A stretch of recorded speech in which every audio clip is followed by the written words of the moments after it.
როგორ დავტენოთ მობილური შუა ქუჩაში, როცა არც დამტენი გვაქვს, არც power bank-ი, გარშემოც არავინ არ რომ რამე გვათხოვოს და ყველა მაღაზია და დაწესებულება როცა დახურულია. როგორ უნდა დატენოთ და სკუტერების გამოყენებით. ოღონდ სკუტერის სტარების ცოდნა საჭირო არ არის. ეხლა აგიხსნით როგორ. ჯერ ჩემი არხი გამოიწერეთ, მე ვარ შოპინგოლოგი და ვლაპარაკობ ყველაფერზე, რაც უნდა იცოდეს ინფორმირებულმა მომხმარებელმა.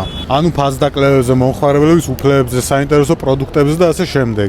აი როგორ უნდა დატენოთ. მაგალითად, ამ სკუტერს საჭეზე აქვს სივრცე, სადაც ამაგრებ მობილურს. აი აქ შეგიძლიათ ჩაამაგროთ მობილური. და როგორც წესი აწერია ხოლმე wireless charging, ანუ უკაბელო დატენვა. თქვენ მობილურსაც რა თქმა უნდა გქონდეს უკაბელო დატანვის ფუნქცია და აპლიკაციის უნდა გააქტიუროთ სკუტერი, ჩადოთ მობილური შიგნით და ავტომატურად დაიწყებს დატენვას. თან ტარება საჭირო საერთოდ არ არის, ანუ შეგიძლიათ იდგეთ და ისე ტენოთ. ჩემი გამოცდილებით 1 წუთში დაახლოებით 1% ემატება ხოლმე მობილურს როცა ვტენი და საშუალოდ 1 წუთი ამ სკუტერებზე რაც მე მინახავს ღირს 25-დან 40 თეთრამდე ხოლმე. ანუ 10% დატენვა მობილურის დაახლოებით შეიძლება დაგიჯდეთ 2.5 ლარიდან 4 ლარამდე.